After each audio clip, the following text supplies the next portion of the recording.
유이컴입니다. 이번 시간에는 동력 전달장치 도면에서 기아공차, 표면 거칠기, 표제란, 주소를 입력해 보도록 하겠습니다. 참고로 말씀을 드리면 이번 시간에는 부품도만 보면서 넣는 게 아니고요. 조립도를 보면서 넣으셔야 됩니다. 일부 어떤 분들은 외워서 입력하시는데요. 절대 그렇게 하지 마시고요. 조립도를 보고 내용을 이해하시면 충분히 넣을 수가 있습니다. 기아공차부터 시작해 보도록 하겠습니다. 기아공차를 입력할 때는요, 세 가지만 아시면 돼요. 첫 번째는 어디에다가 데이터를 지정할 건지, 두 번째는 어디를 기준치수로 잡을 건지, 세 번째는 IT 공차를 어떻게 쓰면 되는지, 이 세 가지만 아시면요, 기아공차는 넣을 수가 있습니다. 추가로 팁을 말씀을 드리면 기아공차를 넣는 곳이 대부분 끼어 맞춘 공차가 발생하는 곳하고 비슷합니다. 그러니까 도면상에 끼어 맞춘 공차가 있다 그러면은 기아공차를 넣을 확률이 높다는 뜻이에요. 그러면 조립도를 보겠습니다. 먼저 데이텀을 선정을 해야 되는데요. 조립도를 잘 보면은요, 바닥 부분에 카운트 보어가 나 있죠. 그 얘기는 바닥 부분이 어떠한 물체와 같이 조립이 된다는 뜻이에요.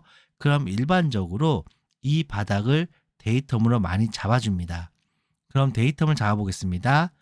데이텀 명령어를 실행한 다음에 여기 바닥을 잡는데 여기서 중요한 사항이 한 가지 있습니다. 치수선과 일직선을 놓는 거하고 안 놓는 거하고 차이가 있어요. 무슨 얘기냐? 데이텀을 일직선 놨다. 그럴 경우에는 원통일 경우에는 축을 의미하는 거고요. 면일 경우에는 면과 면 사이 가운데에 가상 중심면을 의미하는 겁니다. 그렇기 때문에 특정 면을 지정하겠다. 그럴 때는 치수 보조선의 경우 치수선하고 일직선을 넣어주면 안 되고요. 치수선에 비껴나가서 넣어준다든지 아니면은 면에다가 직접 지정을 해주셔야 됩니다. 지금 같은 경우에는 특정 면에다가 넣어야 되잖아요. 치수선하고 일직선은 놓으면 안 되고요. 바로 치수 보조선, 바로 옆에다가 이렇게 지정을 해주셔야지만 이거는 면에다가 넣은 걸로 인정이 되는 겁니다. 그러면 이번에는 기아공차를 한번 넣어볼게요. 조립도를 보게 되면은 지금 가운데에 축이 회전을 하고 있죠. 양쪽에 있는 베어링이 가장 큰 역할을 하고 있어요. 저 베어링이 만약에 수평이 안 되든지 아니면 베어링과 베어링이 동심이 안 잡혀 있다. 그러면 당연히 축이 결합이 안 되거나 결합이 된다 하더라도 나중에 문제가 발생하겠죠. 왼쪽에 있는 베어링 꽂히는 자리에다가 기아공차를 입력을 해줘야 됩니다. 평행도를 입력을 합니다. 평행도를 입력을 하는데요. 지금 이 베어링이 꽂히는 자리에 축을 평행을 해야 되겠죠. 그렇다면 어디에다가 일치를 시켜야 돼요? 치수선과 일치를 시키셔야 돼요.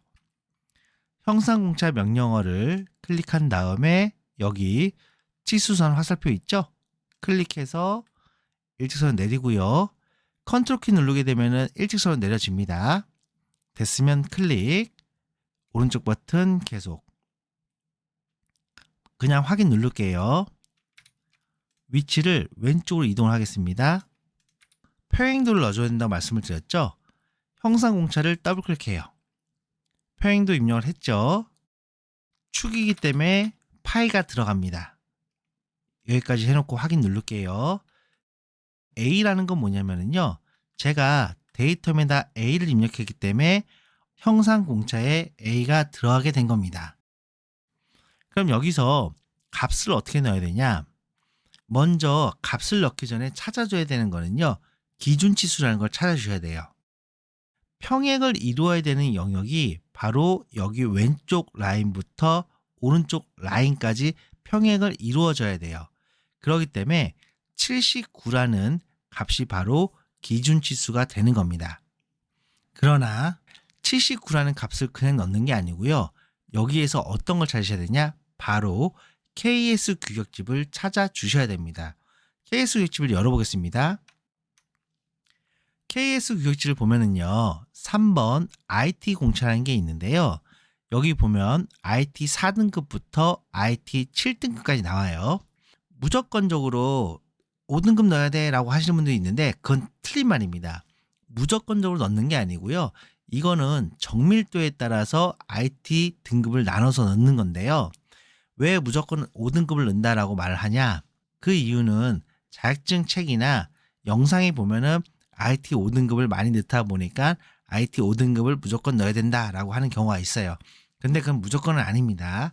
하지만 이제 자격증 시험에서는 많이 5등급 넣으니까 그냥 5등급 넣는 것 뿐이에요. 저도 동일하게 5등급 넣을게요. 아까 치수가 79였죠. 50부터 80 사이죠. 쭉 이동하면은 IT 5등급의 몇이에요? 13이죠. 그런데 단위를 보셔야 돼요. 단위가 뭐죠? 마이크로미터죠. 그럼 마이크로미터를 밀리미터로 변경을 하게 되면은 13이라는 치수는 0.013이 됩니다. 그럼 창을 내리고 형상 공차를 더블 클릭한 다음에 값을 0.013 이렇게 넣으시면 되는 거예요. 됐으면 확인. 왼쪽에 베어링에 기아공차를 넣었어요. 그럼 동일하게 오른쪽에도 베어링에 기아공차를 넣으셔야 돼요. 그 이유는 베어링 하나가 평행을 맞췄어요. 그런데 반대쪽에 있는 베어링도 평행을 맞춰야 되는데요. 평행을 대각선으로 평행을 맞출 수도 있고 아니면 약간 다르게 맞출 수도 있잖아요. 평행은 무조건 맞춘다라면. 근데 여기서 한 가지 더 줘야 되는 게 뭐냐면 바로 현재 만든 베어링이 들어가는 홀과 지금 만든 베어링, 그러니까 지금 기아공차에 넣어야 되는 베어링 홀이 같이 동심을 잡아줘라 라는 내용을 넣어야 돼요. 그래야지만 확실하게 축이 평행으로 들어갈 수 있기 때문에 그렇습니다. 그럼 여기서 어떻게 되냐? 제가 뭐라고 그랬어요 방금?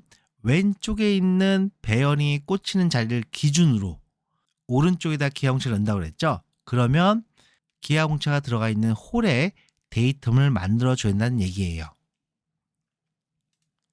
데이터 명령어 클릭하고요. 바로 여기에다가 이렇게 만드는데 방금 전 데이터 메인을 썼잖아요. 그러면 데이터 B로 바꿔서 이렇게 넣어줍니다. 이번에는 오른쪽에다 기아공차 입력할게요. 형상공차 명령어 누르고요. 치수와 같은 선상에 이렇게 놓고 컨트롤 키 오른쪽 버튼 확인. 그럼 여기서 동심을 역시 축에다 넣는 거잖아요. 그렇기 때문에 파이가 들어가요. 그 다음 데이텀은 B. 됐으면 확인. 그럼 여기서 기준치수 찾아야 되잖아요. 기준치수는 뭐냐면요. 바로 파이 47이 기준치수가 됩니다.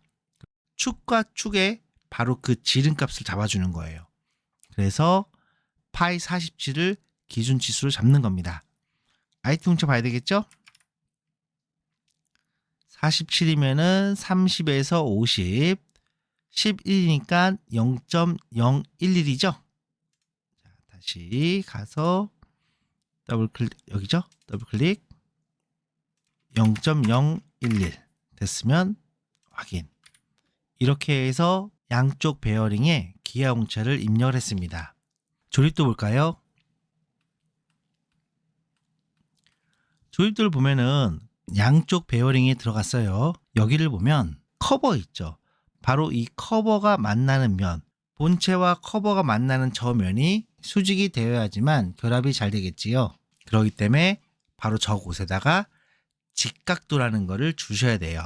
그런데 제가 지금 직각도로 말씀을 드렸지만 이거는 데이텀을 어떤 걸 잡냐에 따라서 기아공차의 종류가 바뀔 수가 있어요. 무슨 얘기냐면은 저는 현재 데이텀 A를 그대로 사용을 할 거기 때문에 직각도를 넣겠다는 뜻이에요. 만약에 데이텀 A 말고 데이텀 B를 써서 하겠다라면은 원주 흔들림을 넣어도 상관없을 것 같습니다. 그런데 지금 저는 데이텀 A를 쓸 거기 때문에 직각도를 입력을 해보도록 하겠습니다. 직각도가 지금 두 군데 들어가야 되는 거죠. 왼쪽에 있는 이 선과 오른쪽에 있는 이 선에 들어가야 돼요. 많은 분들께서 잘못 넣는 부분이 있습니다. 바로 여기입니다. 79라는 선하고 동일선상에 넣는 경우가 있어요. 근데 사실 이건 잘못된 겁니다. 제가 아까도 말씀을 드렸지만 치수선하고 동일선상에 넣게 되면은 원통일 경우에는 축이라고 말씀을 드렸죠. 그 다음에 면일 경우에는 면과 면 사이의 가상의 중심면이라고 말씀을 드렸어요. 이게 제 생각인데 NCS 책이 좀 잘못 나온 게 있어요. 여러분들 그 국가에서 만든 NCS 교재가 있거든요. 그 교재에 보면은 지시되어 있는 전체의 대상 면이라고 나와 있어요. 그것 때문에 아마 오해가 있는 것 같아요. 아무튼 중요한 거는 이 선과 같은 선상에다가 기형체 넣어주면 안 됩니다. 지금 왼쪽 면과 오른쪽 면이 다르잖아요. 그렇기 때문에 두 개의 직각도를 넣으셔야 돼요. 한번 넣어볼게요. 형상공차 명령어 넣고요. 자, 여기 옆에 치수 보조선에다가 하나 넣어주고요. 그 다음 반대쪽도 마찬가지로 치수 보조선에다가 이렇게 하나 넣어줍니다. 들어갔죠? 그럼 먼저 기하공차는 직각도로 넣어주겠고요. 지금 면에다가 넣는 거잖아요. 그러니까 파이는 들어가지 않습니다. 파이는 들어가지 않고요.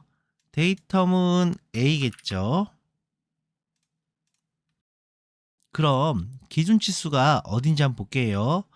제가 바닥을 기준으로 했기 때문에 이 바닥부터 끝나는 지점 바로 118이 기준치수가 됩니다. IT 공차 확인해 볼게요. 118이면 여기죠. 80에서 120 그러면은 15가 나오네요. 값은 여기다가 0.015 됐으면은 확인. 반대쪽도 마찬가지입니다. 더블 클릭해서 직각도 0.015 됐으면 확인. 아니죠. B가 아니죠. A로 바꿔주시고 확인. 됐습니다. 그럼 이렇게 해서 본체는 다 넣어준 것 같아요. 이해 가셨죠? 그러니까 여러분들이 생각하시면 충분히 넣을 수가 있습니다. 스퍼기어에 기아홍차를 넣어보도록 하겠습니다. 스퍼기어 같은 경우에는 기아홍차를 많이 넣지는 않습니다. 어디에 넣으면 되냐면은 바로 이끈원에만 기아홍차를 넣어주면 될 것 같아요. 제가 입력을 하고 나서 자세한 내용을 다시 한번 설명을 드리도록 하겠습니다. 데이터 명령어를 클릭한 다음에요.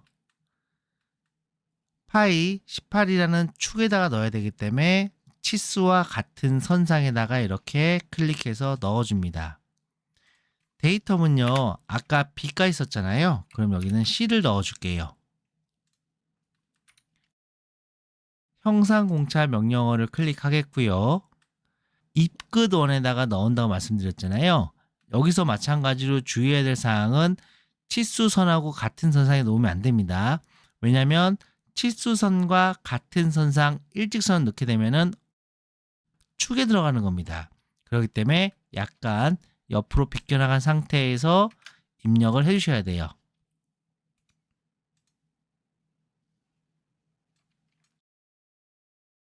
여기에 들어가는 기하공차는 바로 원주 흔들림이 들어갑니다. 참고로 원주 흔들림은 파이가 들어가지 않습니다. 데이텀은 C가 되겠죠? 됐으면 확인. 참고로 기하공차 같은 경우에는 별도로 영상을 제작해서 업데이트 하도록 하겠습니다. 기준치수 같은 경우에는 74가 되겠죠? 케이스 교축 키겠습니다. 74는 50에서 80 사이죠? 그러면 13입니다. 값은 0.013이 되겠죠? 됐으면 확인. 제가 추가적으로 설명드린다고 했던 건 뭐냐면은 현재 KS 규격지 말고요. KSB0002번에 보면은요. 스퍼기어에 기아홍차를 어떻게 넣으라고 아예 나와 있습니다. 거기에는 뭐라고 나와 있냐면은 바로 이 끝 원 부분과 양쪽 옆에 기아홍차를 넣으라고 나와 있는데요. 옆면 같은 경우까지 넣을 필요는 없어 가지고 저 같은 경우에는 이 끝 원 부분만 넣어주고 있습니다. 그렇게 이해하시면 좋을 것 같습니다. 커버에 기아홍차를 넣어 보도록 하겠습니다. 기아홍차를 넣기 전에 조립도를 먼저 확인해 보도록 하겠습니다. 마우스 커서 있는 쪽을 보세요. 커버와 본체가 만나고 있는 면이죠. 저희가 방금 전에 본체에다가 어떠한 기아홍차를 넣었죠? 바로 직각도라는 기아홍차를 넣었어요. 그러면 커버도 동일하게 직각도를 넣어줘야 될 것 같습니다. 커버 안쪽으로 보게 되면요, 오일실이 들어가는 걸 볼 수가 있습니다. 저희가 베어링 꽂히는 자리에 평행도하고 동심도를 넣었어요. 그렇다면은 마찬가지로 오일실 부분에도 어떠한 기아홍차를 넣어줘야 될 것 같습니다. 부품도로 넘어와 보도록 하겠습니다. 데이텀을 잡아줄 건데요. 어디를 데이텀을 잡아주냐면 저 같은 경우에는 여기 47G6 바로 이 부분에다가 데이텀을 잡아줄 것 같아요. 왜 그러냐면은 끼워 맞춘 공차로 가공을 하기 때문에 다른 곳을 가공하는 것보다 더 정밀하게 가공을 해야 되기 때문에 그렇습니다. 그럼 먼저 데이텀을 입력을 해 보겠습니다. 데이터 명령 클릭하겠고요. 지금 축에다가 잡는 거니까요. 치수선과 동일한 위치에다가 이렇게 데이텀을 잡아줍니다. 데이텀은 D가 되겠죠? 오일실 들어가는 부분 있잖아요. 저 같은 경우에는 이 오일실 들어가는 부분에 거리가 짧기 때문에 동심도를 잡아줄 것 같아요. 무슨 얘기냐면은 파이 47의 이 원통과 바로 파이 42의 이 원통의 동심을 잡아라 라는 기하홍차를 넣어줄 것 같습니다. 그럼 기하홍차 넣어보겠습니다.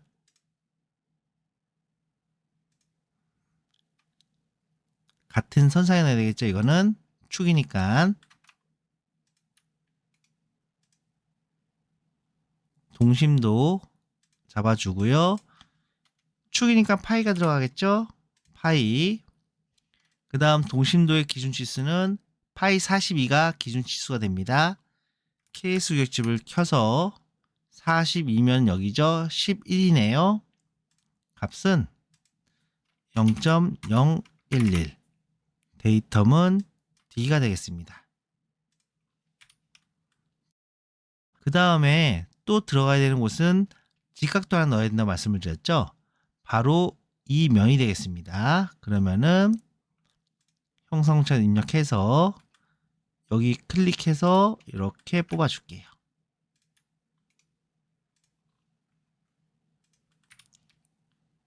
이 선을 밑으로 내리겠습니다. 그리고 마찬가지로 이렇게 내려서 평행을 맞춥니다. 지금 이 얘기는 뭐냐면은 여기 면에다가 제가 준 겁니다. 그렇다면 기준 치수는 어떻게 될까요? 지금 데이텀을 제가 D로 잡을 거거든요. 여기 중심선부터 여기 끝까지, 그러니까 70일에 나누기 2 하시면 되는 거예요. 기준 치수는 35.5가 됩니다. 그럼 여기 사이죠? 값은 11이 되겠습니다. 그럼 여기 직각도로 바꿔주겠고요. 앞에 파이는 빼줘야 되겠죠? 0.012 되겠습니다. 데이텀은 D가 됩니다. 커버 같은 경우에는 이렇게 기아홍차를 넣을 수 있을 것 같습니다. V벨트 분리에 기아홍차를 넣어 보도록 하겠습니다. 데이텀을 축에다가 잡아주겠습니다. 입력은 파이 18의 H7에다가 넣어주겠습니다. 데이터 명령 클릭한 다음에요. 같은 선 맞춰주겠고요. 수직으로 내리고요. 지금 여기는 D까지 했으니까요. A, B, C, D, E가 되겠죠. 기아홍차 같은 경우는 어디에 넣냐? 먼저 KS 규격집을 한번 볼게요. 제가 KS 규격집을 보는 이유는 규격집에 나와 있습니다. 저희가 기아홍차를 넣을 때 IT 공차를 봤잖아요. V벨트 분리는 좀 다릅니다. 페이지 24페이지로 갈게요. 그러면 어디를 보셔야 되냐면 바로 바깥둘레 흔들림 허용차라고 딱 써여 있어요. 지금 바깥둘레가 어디예요? 바로 D2가 됩니다. D2는요 99, 바로 이 수치를 말하는 거예요. 다시 규격집 보겠습니다. 범위가 75 이상 118 이하잖아요. 여기 흔들린 공차가 0.3이에요. 그러면 어떻게 내면 되냐?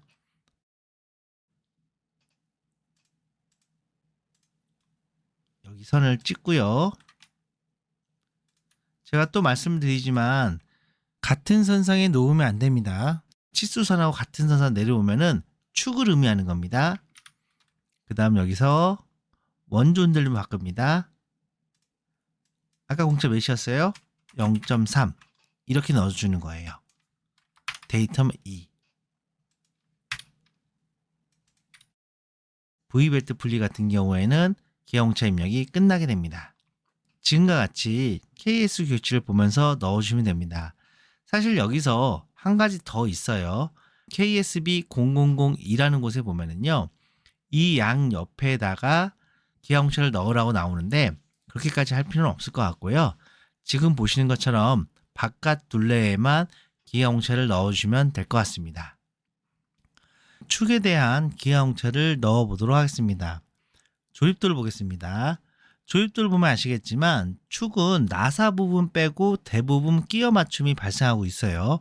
이럴 경우에는 축 중심선을 기준으로 끼워 맞춤이 발생하는 곳에 원주 흔들림을 모두 입력해 주시면 될 것 같아요. 데이터를 먼저 입력을 해 보도록 하겠습니다. 먼저 데이터 명령어를 클릭하고요. 축 같은 경우에는 양쪽에다 데이터를 입력합니다. 여기 하나 입력하고요. 그 다음 반대쪽도 같이 이렇게 입력을 하겠습니다.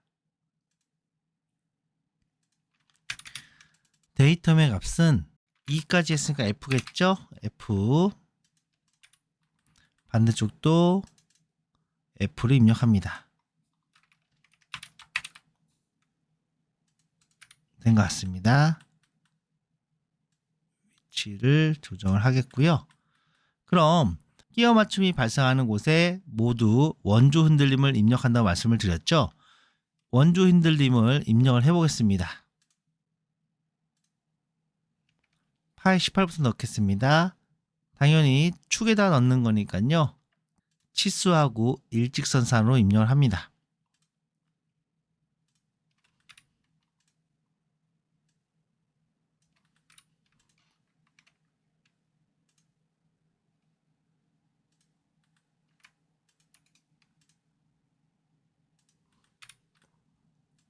치수는 이따가 넣도록 하겠습니다. 반대쪽도 넣을게요.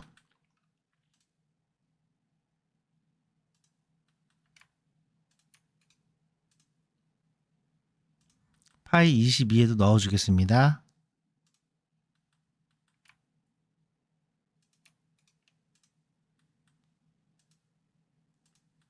파이 25도 넣어줘야 되겠죠?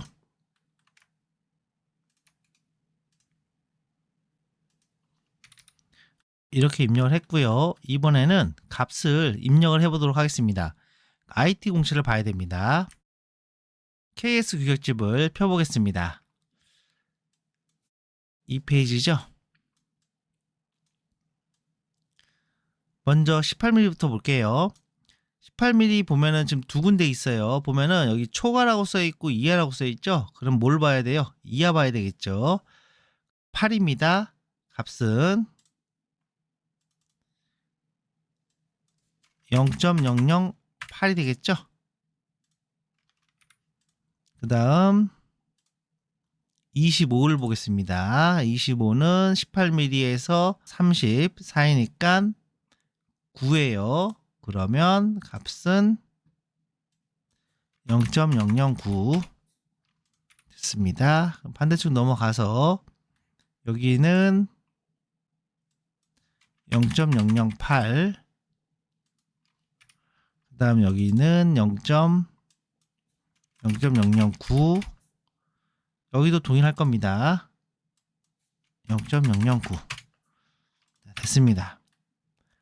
축 같은 경우에는 지금 보신 것과 같이 끼워 맞춤이 발생하는 곳에 원주 흔들림을 모두 입력을 해주시면 되겠습니다. 이번에는 표면 거치기를 입력해 보도록 하겠습니다. 입력하기 전에 먼저 간략하게 설명을 드리도록 할게요. 총 5가지의 종류가 있는데요.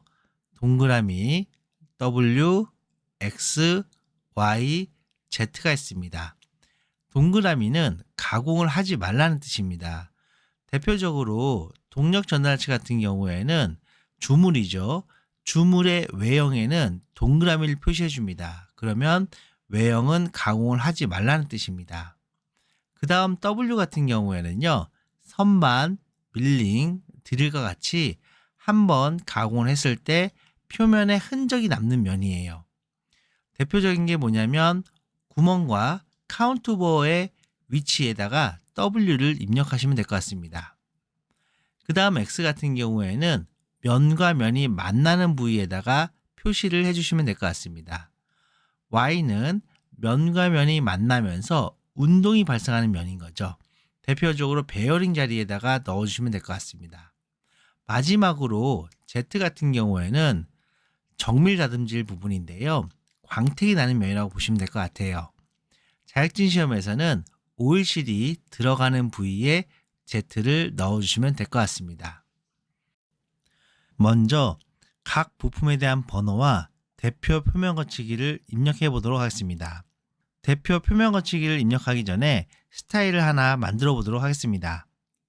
관리 탭을 클릭한 다음에 스타일 편집기를 클릭합니다. 텍스트로 이동하게 되면은요, 레이블 텍스트라고 해서 폰트가 5자리가 있을 거예요. 바로 이거를 이용을 해서 대표 표면 거치기를 만들어 보도록 하겠습니다. 표면 거치기를 확장한 다음에 표면 텍스처를 클릭을 합니다. 그 다음 새로 만들기를 클릭합니다. 대표 표면 거칠기 입력한 다음에 확인을 클릭합니다. 텍스트 스타일을요, 레이블 텍스트로 변경한 다음에 저장 및 닫기를 클릭합니다. 대표 표면 거치기를 만들 스타일이 완성이 됐고요. 본체부터 시작해 보도록 하겠습니다. 스케치 탭으로 이동한 다음에 원을 클릭하고 도면을 선택합니다.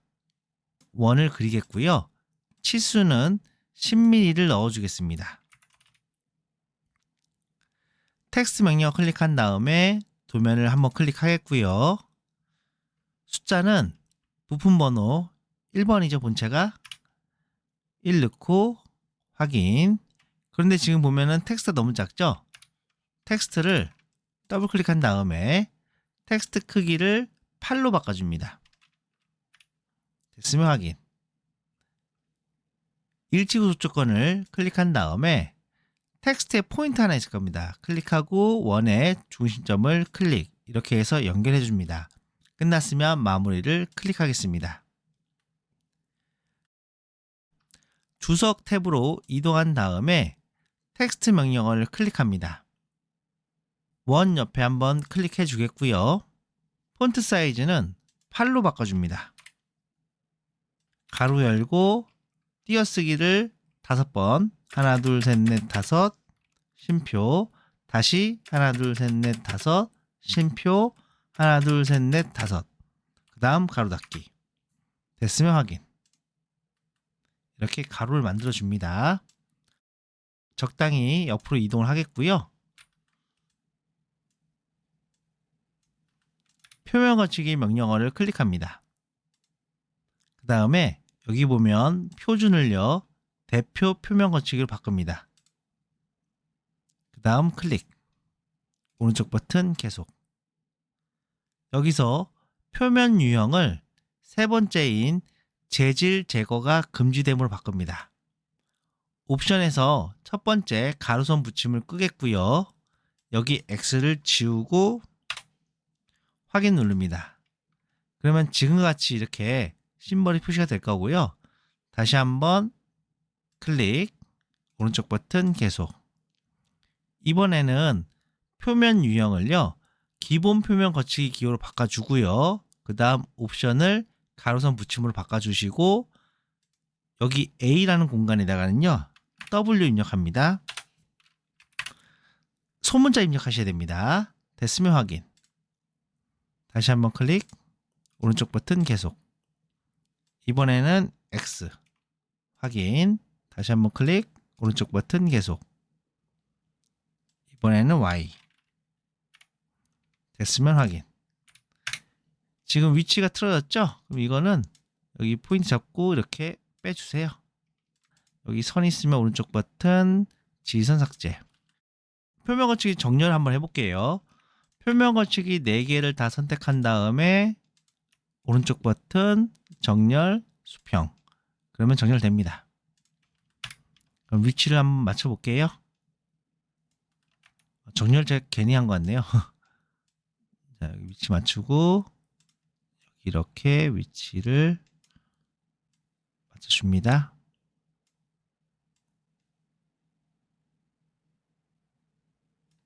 됐습니다. 다시 한번 정렬할게요. 선택 이렇게 다 하고 오른쪽 버튼 정렬 수평. 다시 한번 이렇게 놓아주면 됩니다. 지금 이렇게 해서 부품 번호하고 대표 표면 거치기를 해줬는데 이게 어떤 뜻이냐? 가로 밖에 있는 거는요, 전체 다 가공하지 말라는 뜻이에요. 그 다음 가로 안에 있는 건 뭐냐면 부분적으로 표시한 부분에 알맞게 가공하라는 뜻입니다. 그럼 본체 한번 입력을 해 보도록 할게요. 지금 본체는 주물로 되어 있어요. 그러니까 전체는 기본적으로 가공하지 않은 면입니다. 먼저 W부터 넣어 볼게요. W는 뭐라고 그랬죠? 선반이나 드릴, 밀링 작업하는 곳을 W라고 말씀드렸죠? 그러면 표면 거치기 눌러주겠고요. 먼저 카운트 보어 자리, 여기 안쪽 자리, 여기 클릭, 오른쪽 버튼 계속. 여기 W죠? 그 다음 여기도 W 들어가겠죠? 그 다음 여기 안쪽도 이렇게 W가 들어갑니다. 자, 이렇게 세 군데 W 들어가요. 지금 중간에 여기 아무것도 없죠. 그냥 공간이죠. 그럼 가공해야 되겠죠. 그러면 여기도 마찬가지로 W 된 것 같아요. 그리고 여기 윗부분, 여기도 위에면 한번 그냥 커팅하는 거죠. 그러면 W, 그리고 이 면도 커팅하는 거죠. 역시 W. 이렇게 방향이 바뀌면요, 잡고 위로 올리세요. 그러면 이렇게 됩니다. 위치를 좀 조정을 할게요. 텍스트가 보여야 되니까요, 조정을 해줍니다.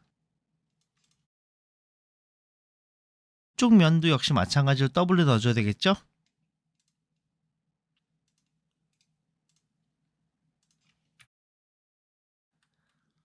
다른 곳에 W 들어가는 곳이 있나요? 없는 것 같습니다. 그러면 이번에는 X를 한번 넣어 보겠습니다. X 같은 경우에는 면과 면이 만난다고 그랬죠? 그럼 먼저 본체 바닥 있죠? 만나는 부위죠? 그럼 여기다가 X 입력할게요.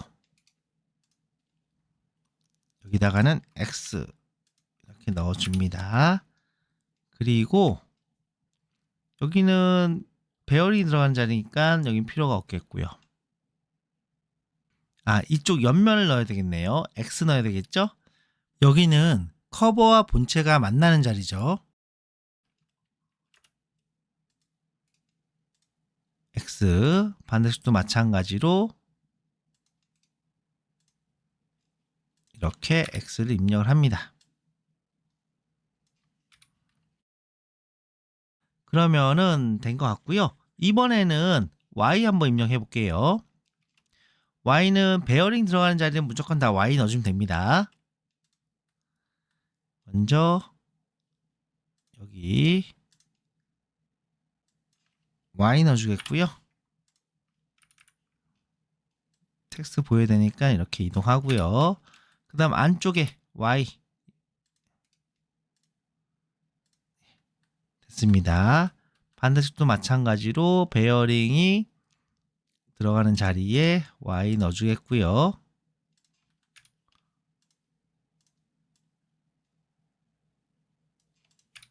그 다음 여기도 Y를 넣어주겠습니다.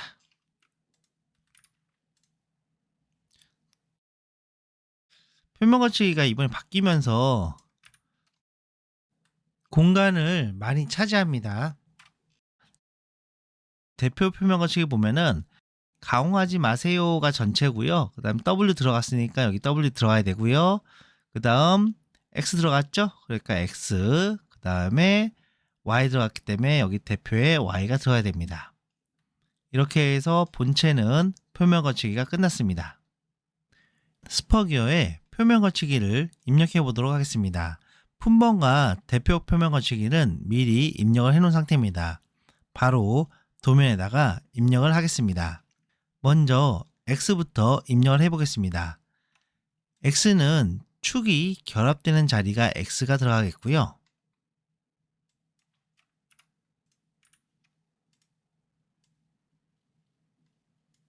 키가 결합되는 자리에 X가 들어가는데요.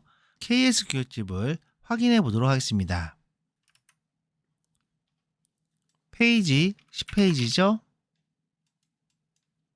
여기 표면 거칠기 X가 들어간 것을 볼 수가 있어요. 그렇다면 바로 이곳에 X가 하나 들어가겠고요. 그 다음 여기에 X가 하나 들어가겠습니다. 치수를 이동을 좀 할게요. 이렇게 X를 입력하시면 될 것 같고요.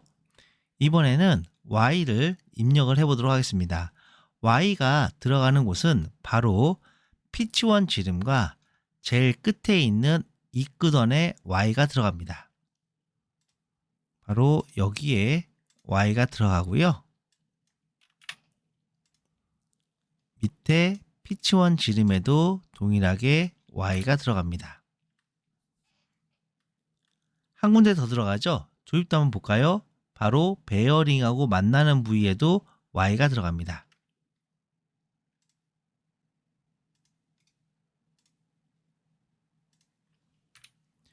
그 다음 제가 하나 놓친 것 같은데요.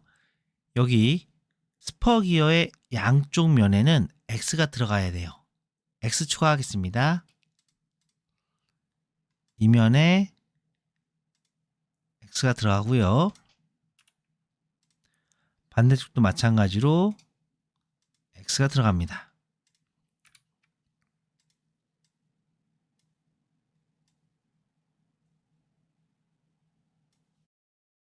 그 다음에 여기 보면은 대표 표면 거치기에 Z가 있죠? 어디냐면 바로 이곳입니다. 오일실이죠. 조립도 보면은 바로 오일실과 만나는 부위에 Z를 넣어 주셔야 됩니다. 여기에다가 이렇게 Z를 입력을 합니다.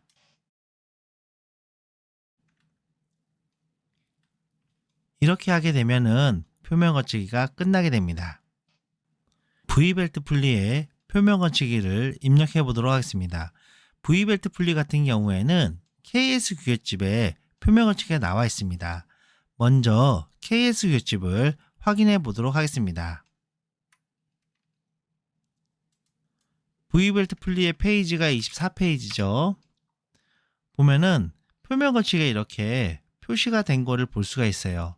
V벨트가 만나는 곳은 Y가 되겠죠. 나머지 부분은 거의 다 X가 들어가는 것을 볼 수가 있습니다. 그럼 입력을 해보겠습니다. X 먼저 입력을 하겠습니다. 축이 들어가는 부분이 있죠. 바로 이 부분은 X가 들어갑니다.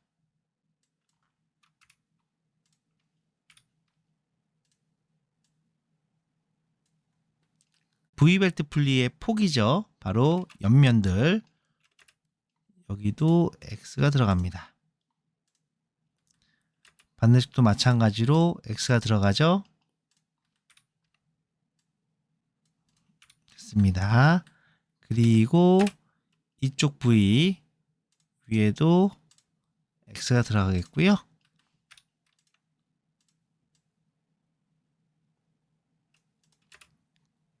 안쪽도 마찬가지로 표면 거치기 X 들어갑니다.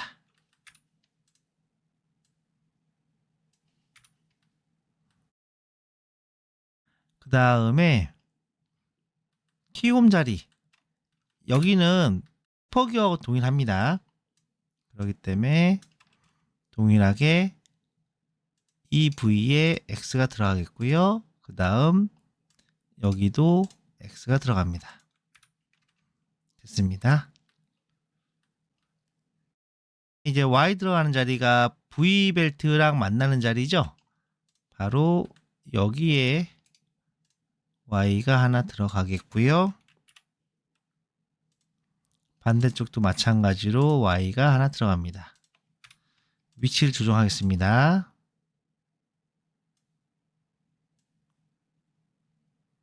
이렇게 해서 y 넣을 수 있을 것 같아요. 한번 확인해 보겠습니다. V벨트 분리에 표면 거치기가 잘 들어간 것 같습니다. 커버에 표면 거치기를 입력해 보도록 하겠습니다. 조립도를 보면은 커버 안쪽으로 오일실이 들어오는 걸 볼 수가 있는데요. 오일실 같은 경우에는 KS 규격집에 표면 거치기 입력하는 방식이 나와 있습니다. 그러면 KS 규격집을 확인해 보도록 하겠습니다. 오일실은 페이지 21페이지가 되겠습니다. 38번 오일실 부착 관계를 보게 되면은요. 하우징 부분에 어떻게 표면 거치기를 입력하라고 나와 있습니다. 그러면 이 부분을 참고해서 입력을 해보도록 하겠습니다. W를 입력해 보도록 하겠습니다. 4.5 부분에 이 면에다가 하나 입력하겠고요. W죠. 반대 방향이죠. 회전 이렇게 시키고요. 그 다음에 여기 안쪽에 홀 입력해 줘야 되죠. W 그 다음 이쪽도 마찬가지로 이렇게 입력을 해 줍니다. 그 다음에 이 안쪽에 들어가는 부위는 아무것도 없죠. 여기도 W죠. 만나지 않잖아요. 이렇게 입력하겠고요. 위치를 좀 이동하겠습니다. X를 입력을 해 보겠습니다. 먼저 서로 면이 만나는 부위부터 입력을 할게요.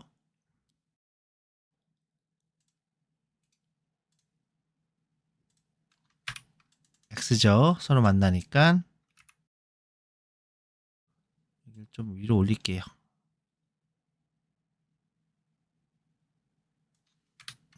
X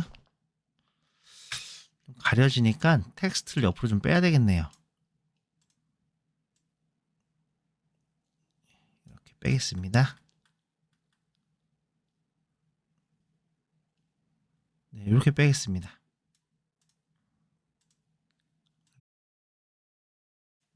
그 다음에 여기 만나는 면이 여기 또 있죠? 이쪽도 X. 그 다음 OECD 들어가는 부분 이쪽 면도 X입니다. 네, 된 것 같습니다. 그럼 이번에 Y 넣을게요. 여기 부분 Y죠? 그 다음 여기 베어링 만나는 부분 Y 입력하겠고요. 그 다음에 오일실 안쪽에 있는 면, 지금 이 면이죠? 여기도 마찬가지로 Y 넣어줍니다. 이렇게 해서 커버에 표면 거치기를 모두 입력했습니다. 축의 표면 거치기를 알아보도록 하겠습니다. 그러면서 센터 드릴까지 같이 알아보도록 하겠습니다. 화면을 보시는 것 같이 축은 기본 표면 거치기가 X입니다. 그렇기 때문에 Y 되는 부위에만 표시를 해주시면 될 것 같은데요. 조립도를 보겠습니다. 베어링하고 결합되는 부분이겠죠? 그럼 조립도를 보고 입력을 해볼게요. 먼저 이 부분이 Y겠죠? 그 다음에 이쪽 부위도 같이 Y를 입력을 해야 됩니다. 반대쪽으로 넘어오게 되면은요. 여기 Y가 들어가 있네요, 이미. 그러면 여기도 이렇게 Y를 입력을 해주면 되겠습니다. 화면과 같이 총 4군데에 이렇게 Y를 입력해주면은 끝난 것 같습니다. 이번에는 센터 드릴을 알아보도록 하겠습니다.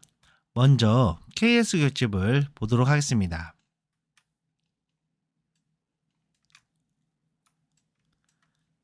페이지 28페이지를 보게 되면요, 센터 드릴이 있는데 종류가 세 종류가 있습니다. R, A, B가 있는데요. 가장 많이 사용하는 거는 A를 쓴다고 생각하시면 될 것 같고요. 그 다음 거기에 맞춰서 규격을 쓰게 되어 있는데, 제가 그때도 말씀을 드렸지만 자격증 시험에서는 사이즈가 제한되어 있기 때문에 쓸 수 있는 치수도 한정되어 있다고 말씀을 드렸죠. 그래서 일반적으로 가장 많이 쓰는 거는요, 스몰 d가 2가 되겠고요. 그 다음에 A형에서 D2 값이 4.25, 바로 이 값을 가장 많이 사용을 합니다. 다음 페이지로 넘어가게 되면요, 표기 방식이 있는데 총 3가지 중에서 두 번째 방식을 사용하시면 됩니다. 그럼 여기 뭐라고 쓰여 있냐면 KSB ISO 6411 다시 B라고 쓰여 있는데 B 대신 A로 바꾸고요. 2.5/8을요 2/4.25로 변경을 하면 됩니다. 표기를 해보도록 하겠습니다.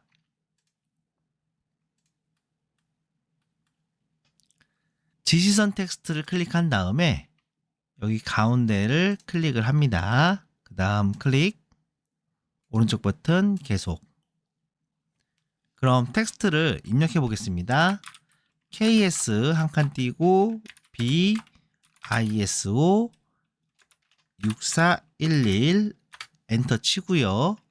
A 2/4.25 쉼표하고요. 센터 D를 양쪽에 놔야 되니까 양 끝이라고 씁니다. 그 다음 다시 한번 쉼표, 그 다음에 띄어쓰기. 정렬을요 왼쪽으로 합니다. 됐으면 확인. 위치를 좀 이동할게요. 화면과 같이 나오는데요, 여기에서 어떻게 하셔야 되냐, 선택 오른쪽 버튼 치수 스타일 편집으로 들어갑니다. 여기에서 지시선 텍스트 정렬이라는 게 있어요. 클릭하신 다음에 두 번째 거를 클릭하세요. 그 다음 저장 및 닫기. 그럼 화면과 같이 이렇게 표시가 될 거고요. 여기에서 한 가지 더 해야 될 게 있습니다. 바로 표면 거치기를 입력을 해줘야 되는데요. 표면 거치기 클릭한 다음에 선을 클릭하고 오른쪽 버튼 계속. 표면 거치기는 Y값을 넣어주면 됩니다. 끝났으면 확인. 이렇게 표시를 해주시면 됩니다. 지금 보니까 여기 선이 좀 짧은데요. 텍스트를 더블 클릭해서요. 스페이스바를 2번 정도 누른 다음에 확인 하면은 이렇게 표시가 됩니다. 이렇게 해서 축도 표면 거치기 입력을 완료했습니다. 이번에는 표제란을 불러와 보도록 하겠습니다. 표제란을 만드는 방법은 기존에 동영상이 있으니 그 동영상을 참고하시면 될 것 같습니다. 화면 우측 상단에 링크를 걸어놨으니 그 링크를 클릭하셔서 보시면 될 것 같습니다. 불러와 보도록 하겠습니다. 주석 탭으로 이동을 한 다음에 테이블 그룹에서 일반을 선택을 합니다. 테이블 창이 나오는데요. 열은 5개 그대로 두고요. 데이터 횡은 부품이 5개이기 때문에 5를 입력합니다. 그 다음 확인을 클릭하겠습니다. 그러면 박스가 나오죠. 마우스 커서를요 도면 틀에다가 갖다 대면은 결합되는 것을 느끼게 될 겁니다. 됐으면 클릭 누르겠습니다. 화면과 같이 정확하게 달라붙는 것을 보실 수가 있습니다.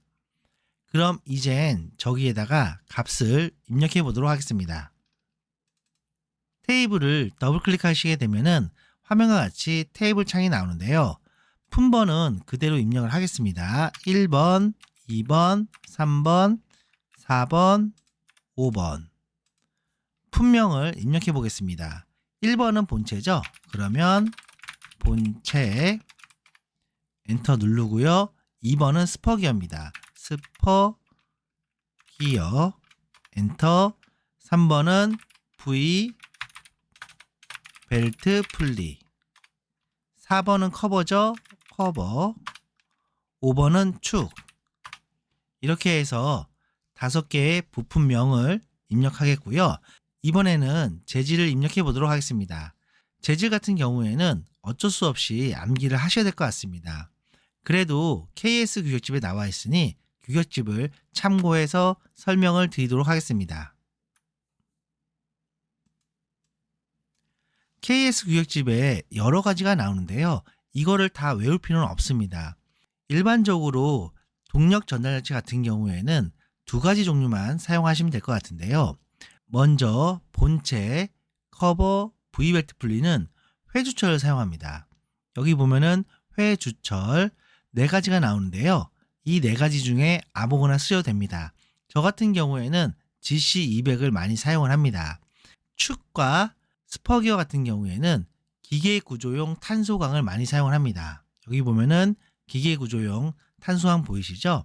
기호 같은 경우에는 5가지가 있는데 저 같은 경우에는 SM45C를 많이 사용을 합니다. 그럼 다른 부품들은 어떤 게 있을까요? 대표적으로 스프라켓이 있죠? 스프라켓 같은 경우에도 기계 구조용 탄소광을 사용을 합니다.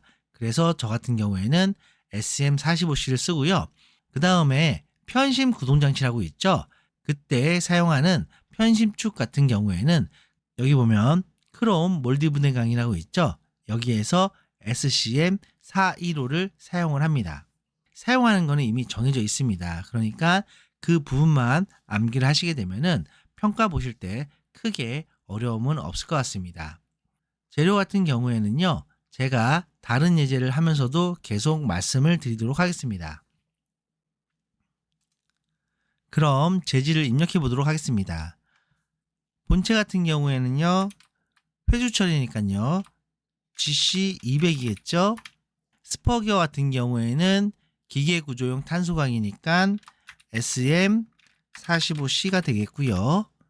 V벨트 풀리 같은 경우는 본체와 동일하죠? 회주철 GC200. 커버 같은 경우에는 회주철 GC200. 축은 기계 구조용 탄소광이니까요. SM45C를 입력하겠습니다. 수량은 다 1로 입력하시면 되겠습니다. 그 다음에 비골 아래는 각 부품에 대한 무게를 입력을 하셔야 됩니다. 비중값은 7.85죠. 그거는 제가 잠시 후에 넣는 법을 말씀을 드리겠습니다. 됐으면 확인을 클릭하겠습니다. 그러면 칸에 정확하게 입력이 되는 것을 볼 수가 있어요.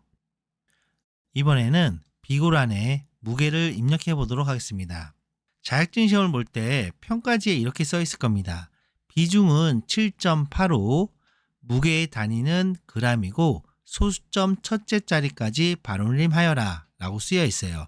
그러면 당연히 그거에 맞춰서 넣어 주셔야 됩니다. 본체의 3D를 열어보도록 하겠습니다. 선택한 다음에 오른쪽 버튼 열기를 클릭을 합니다. 화면과 같이 3D가 나왔죠? 그러면 본체에서 마우스 오른쪽 버튼을 클릭하고요. 여기 I Properties를 클릭을 합니다. 그 다음 물리적 탭으로 이동하겠습니다. 밀도가 1로 나와 있죠? 그럼 여기를 7.85로 변경을 해야 된다는 이야기예요. 그런데 여기에 직접 값을 입력할 수가 없어요. 가장 쉬운 방법은 재질 부분에 보면은요, 강철이라고 있습니다. 강철 한번 눌러볼게요. 보면은 값이 뭐로 나와 있어요?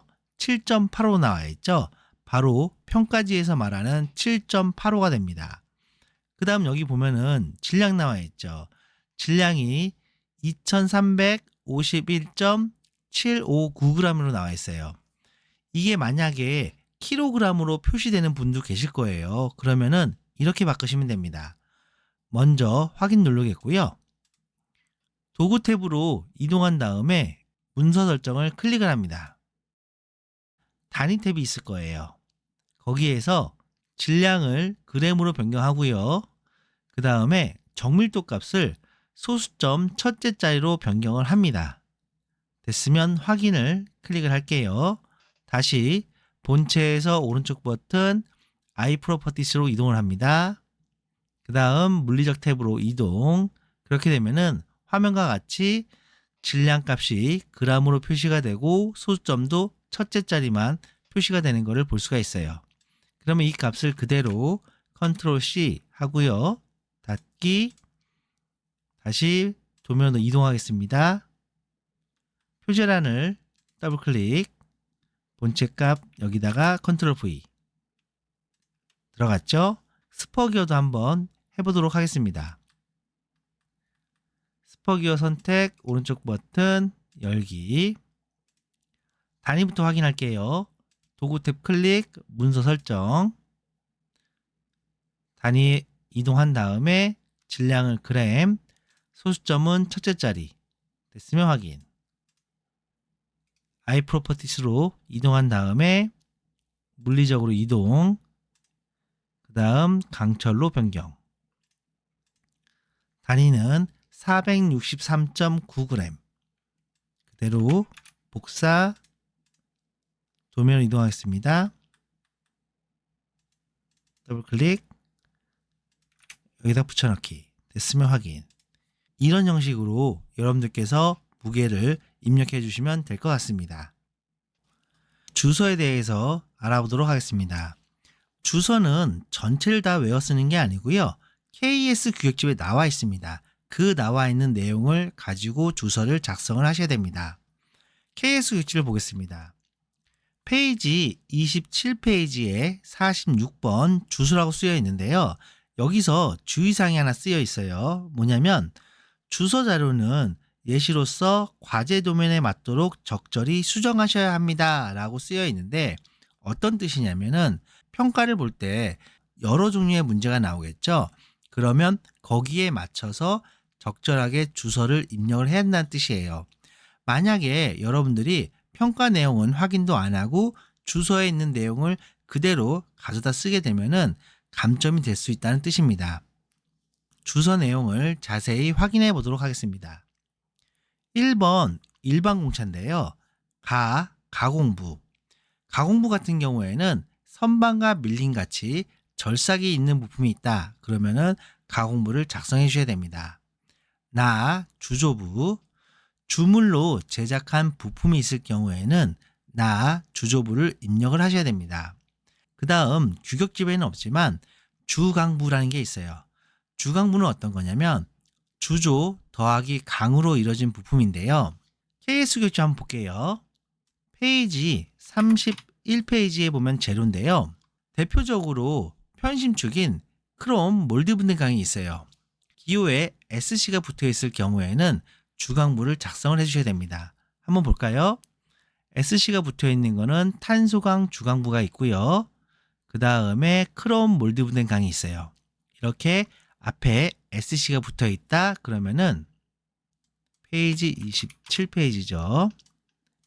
여기 밑에 만약에 나가 다 있다 그러면 다 해놓고 주강부 표기는 KSB 4018 보통급이라고 작성을 해주시면 되겠습니다.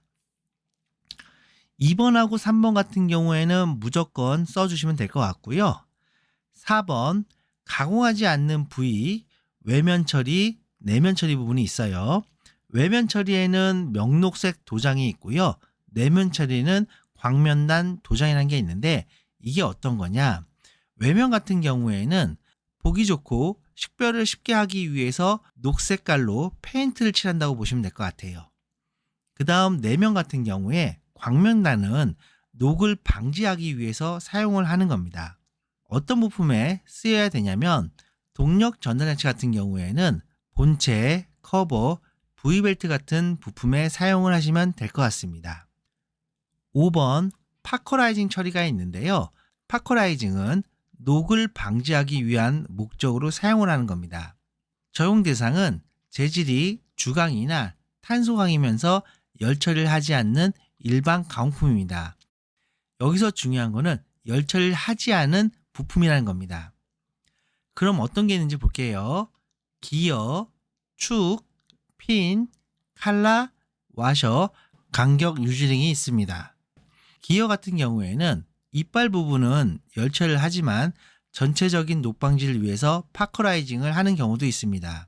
하지만 별도로 이빨 부위 열처리 주서 기입을 했을 경우에는 전체 주서에 파커라이징 표기를 안 하셔도 됩니다.